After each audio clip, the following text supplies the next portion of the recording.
Daha önce hem parti olarak hem şahıs olarak defalarca bu soruna parmak basmıştık, gündeme getirmiştik.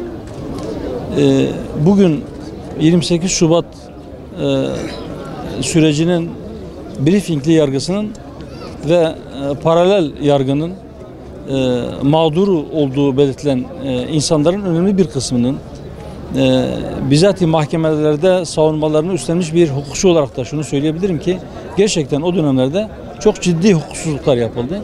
Çok ciddi zulümler yaşandı. Hani derler ya, mahkemelerin duvarlarının dili olsa da dile gelse neler anlatırlardı.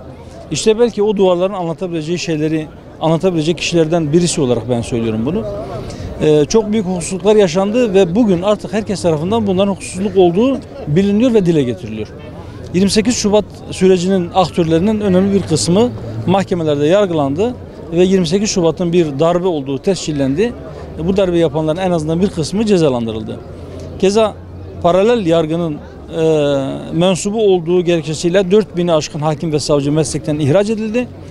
Ve ihraç gerekçelerinde de şu husus açıkça belirtildi. Bu kişiler mahkemelerde hukukun gereğini, adaletin gereğini yerine getirmek için bir çaba içerisinde olmadılar. Kendi örgütsel çıkarlarını önceleyip buna göre bir tavır takındılar ve hukuksuz kararların altına imzalar attılar diye. Bunu herkes söylüyor bugün. Onlar içeride, bazıları ceza aldı, imza vermek suretiyle tutuksuz bir şekilde cezaların kesinleşmesini bekleyecekler. Fakat onların mağdur ettiği insanlar hala içeride. Bazıları 25 yılı aştı. Bunun gerçekten izah edilecek bir tarafı yoktur. Yani hiçbir mantıkla bunu izah edemezsiniz. Vicdana sığan, insanlığa sığan, hukuka sığan, adalete sığan bir tarafını bir kenara bıraktım. Mantıken bile tamamen çürümüş, dökülen bir durumla, vaziyetle karşı karşıyayız. Bir an önce bu hukuksuzluğun son bulması gerekir.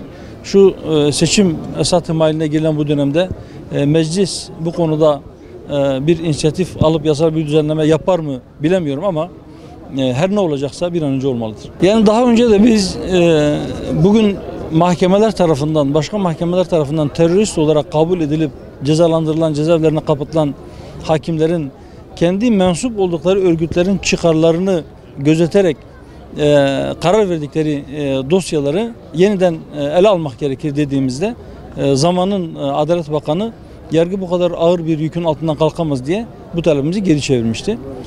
Fakat bu mazeret değildir. Yani yargının yükü ne kadar ağır olursa olsun mutlak surette tek bir kişinin bile zulüm altında kalmaya devam etmesine seyirci kalmak mümkün değildir. Olmamalıdır.